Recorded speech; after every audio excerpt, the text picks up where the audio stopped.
包容下咯。喺街見到有流浪動物，就算你唔中意佢哋都好，唔需要你一定要去照顧佢哋，但係至少你唔好打去啲部門投訴話有流浪貓狗出現，其實可能已經係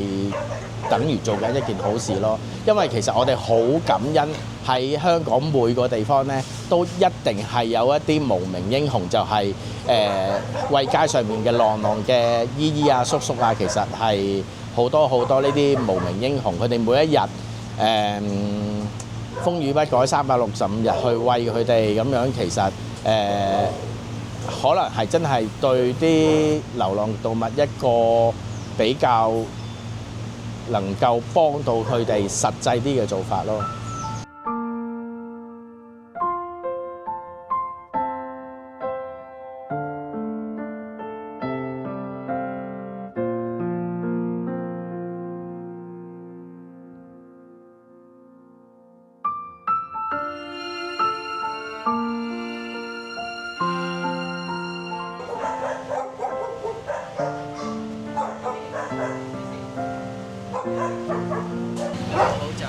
佢係 cancer， 佢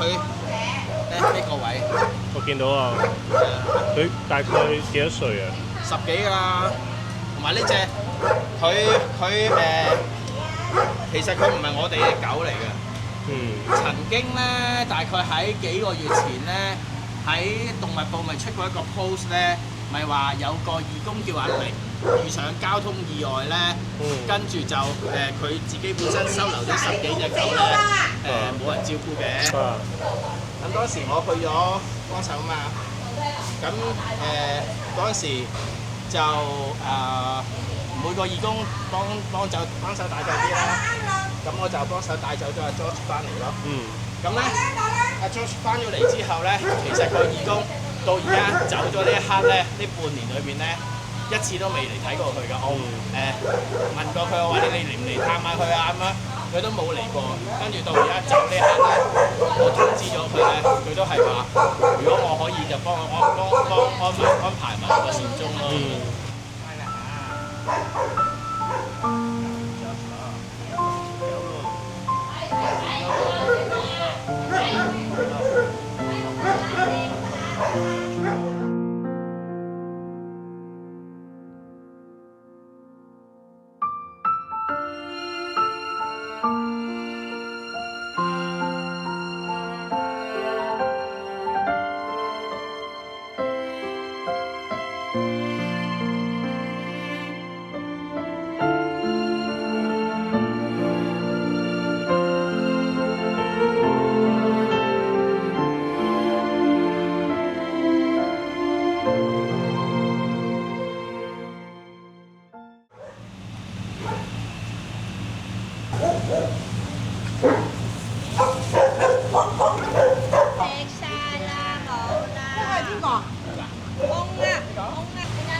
我哋其實最希望係可以有多啲暫託家庭嘅出現，因為我哋救好多小朋友翻嚟，其實